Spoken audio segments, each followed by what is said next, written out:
Ông bố ơi, trái này trâu mà tầm bong này mà nhà lâu gặp bà đây. Đạm mà tầm bong bừng ban pi mình nhá nè. Mình khơi nhà này nè. Vì nó cái lên nữa nè ông bố.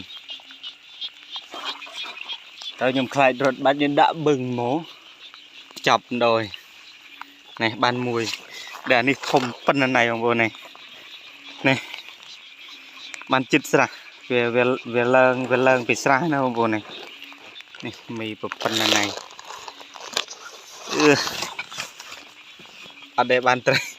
Ở đây cho ban trái chơi nè ông bố này. Này. Thông bên tên. Ô. Tìm men. Ở đây men vật cho ban trái thông chơi nè ông bố. Ngày này đờ mà đón. Khi một đôi. Này, cột tực đôi ông bố. Ở bàn kẹp đi. Kẹp khơi là một plate với rốt bát sồn. Những đờm chân ta đào kiến phong về lột cho tực à. Nè tực chơi nè. Trai nâng về lần một vì nà. Vì một bị sạc cả nó mố vì chôl. Chôl một sạc này hết á mọi người. Nè cho tực hồ. Những cành mới tiết. Tí xâm bồ đó mọi người này. Này con cành. Con đó thông đế mọi người. Tìm. Im rồi mà pil vào đây bên này mọi người ơi. À thông bánh chanh về tận này hả mọi người. Nó khơi về lột nó bưng. Nhưng stu cái này. Đã là làm một đáy mình.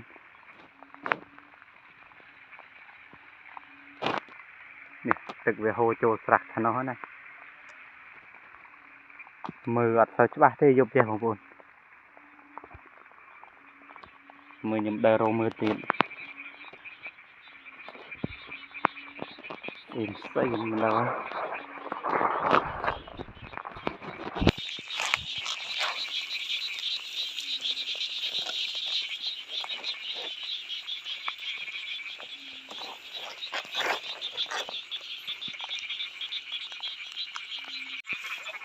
Này mọi người. Hiện đây cho lo tận trẻ mọi người. Và nhầm cái đe rông kẹp khơi. Kẹp mới khơi này chạy. Chắp giật ban mọi người mong vào này. Ta giúp trâu dưới này từ thuyền. Vì sự lôi chạm. Nên là con kẹp, con cát. Dùng cái crọt. Miền mưa khơi nữa nhưng mà. Đờ tôi chích sân lăng là mưa khơi sao. Quả sân lên cho nó. Đến mưa khơi nữa. Cái bà bộ ăn kẹp thông thống. Là chữ dương trôi bạc nó về. Về ôi phần này nè. Rồi mưa. Cái này về phèn chắp bật bàn.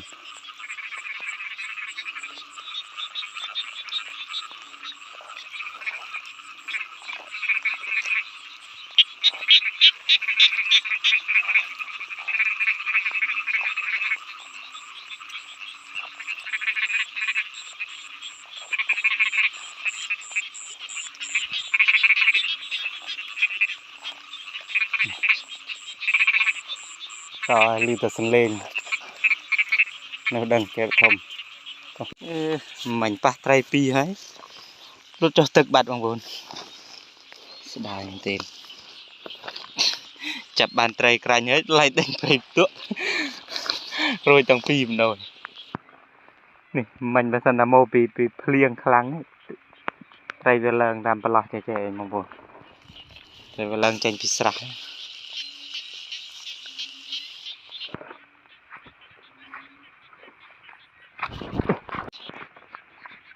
Và mình chập ở trên bàn. Ở miền để thoát ôi. Chập đáy mũi đừng để chập ở bàn nữa buồn. Rồi mưa sân. Nè, nồi chương.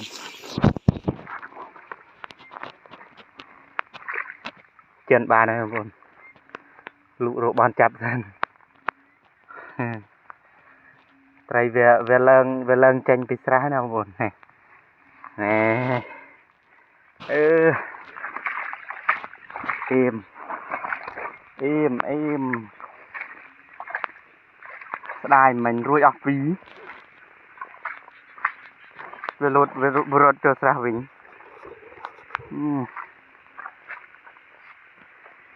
mình chập ăn trai khánh khơi trai tụa nè phải bắn này mọi người ở bên lại đánh trai ruồi chẳng trai khánh tiền em bạn bay buôn này mọi người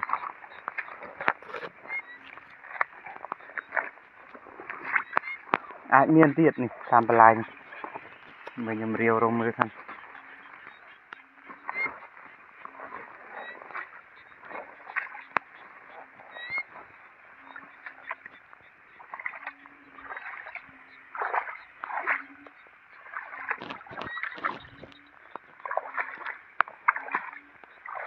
nâu tầm bắn nhom này vì tầm phliêng cái nào mọi người đây miền phliêng tầm phliêng mốt trai lần rồi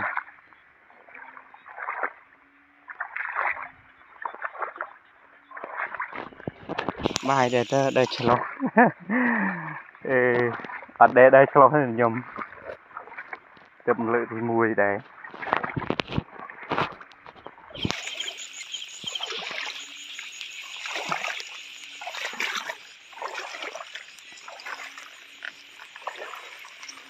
thực trần đấy chập bát bàn rồi tụi bay khơi cái chập bát bàn rồi tụi này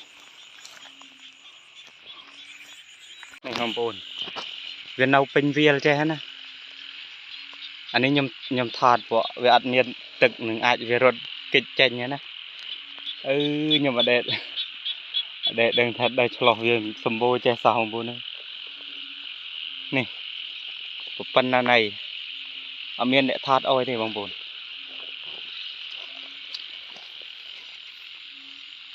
nè mùi tiền im xem đôi bằng buồn ơi nhưng chặt ra là miên thọt ôi thì chắc bèl tiện lâu rồi nào lơ cụ này đừng tại dương ơi bằng vô ơi nào lơ cụ này đừng tại dương ơi nè chích mặt rong mặt bằng vô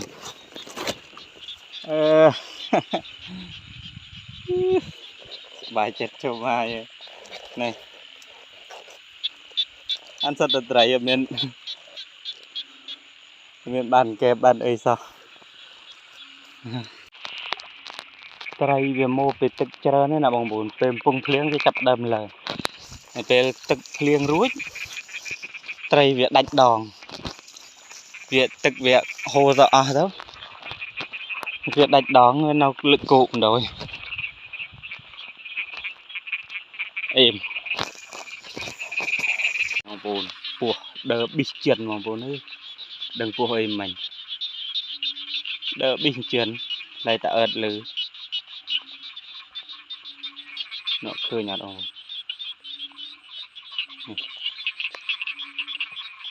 này các bà lìa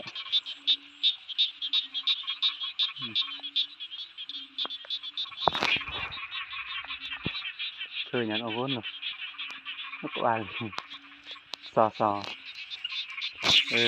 là nhiều luôn đỡ bị chuyển chọc vào viền rồi này không ổn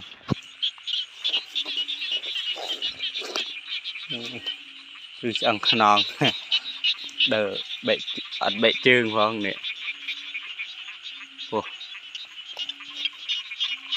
đừng po về kẹp đâu nhưng mặt sau skull này luôn nè cái học po còn bồn đừng complete comment prep không thông đeo bồn vì pin đợt màu này bồn tại dương đợt sinh lăng mưa này cái cành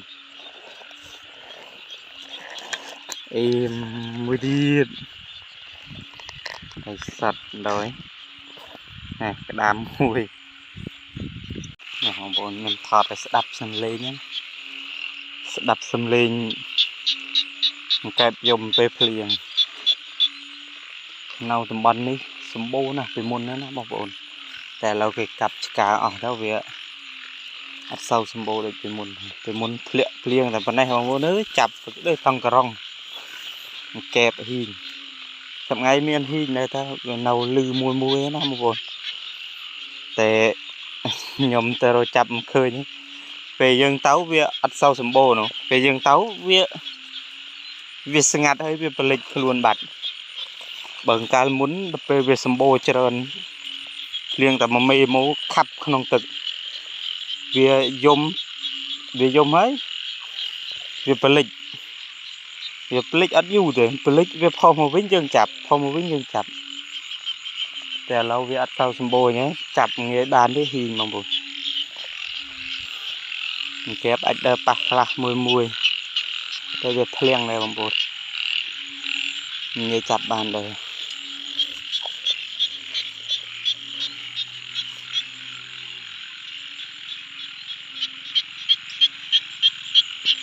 មិនឃើញទេវាប្រលិចខ្លួនបាត់ពេលខ្ញុំវារាំងតូចដែរបងប្អូនទៅតូចទៅវាពិបាកមើលអត់សូវឃើញទេណាមានថ្មឲ្យកាន់បន្តិចចង់អស់បាត់ហើយដើរផ្លេតបានតែពេលធំដាក់ទៅឆ្វាចតែនោះមិន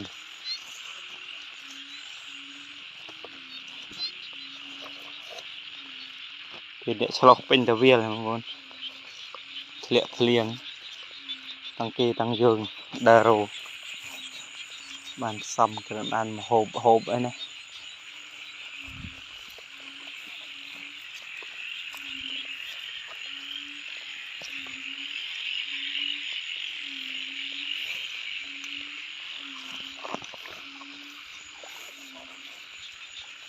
ចេះហេងដែរខ្ញុំដើរប៉ះទៅត្រីបងប្អូនដើរប៉ះទៅត្រីវាកំពុងឡើងកំពុងដាច់ដងដើរទៅប៉ះដោយ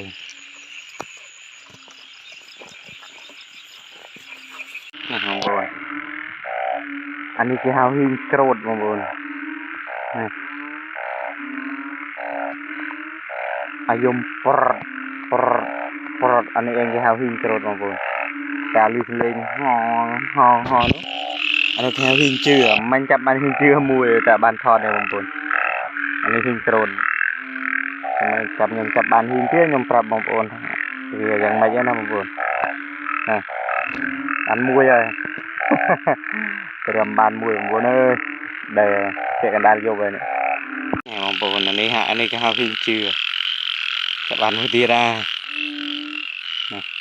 ពេលដែលយើងដើរមកជិតវាស្ងាត់តែយើងអត់នៅស្ងៀមមិនលឺសលេងមិនអីបានវាចាប់ដើមយំទេបើវាអត់យំយើងរត់ឃើញទេបងប្អូន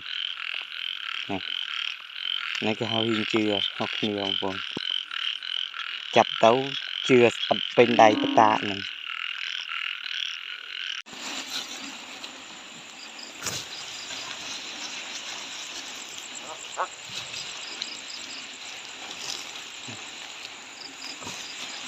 ขอบเลยnhang còn này mọi người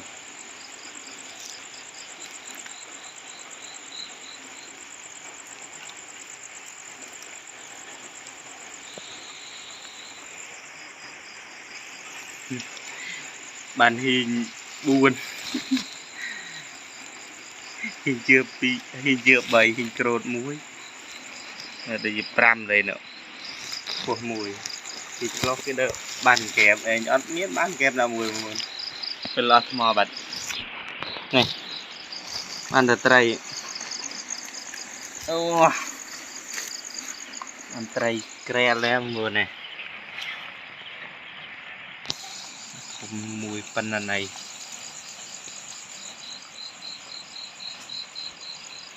đã roll po ra nó vô này lục lường biết im đây là thùng này nào mới ghép mưa mưa này thùng á nó lột đắng á này là tập hòn bản hình buồn đây độ buồn này là phải đọc một tiền mùi đây độ mùi về ban chi về phê là cái này nó nằm đẹp này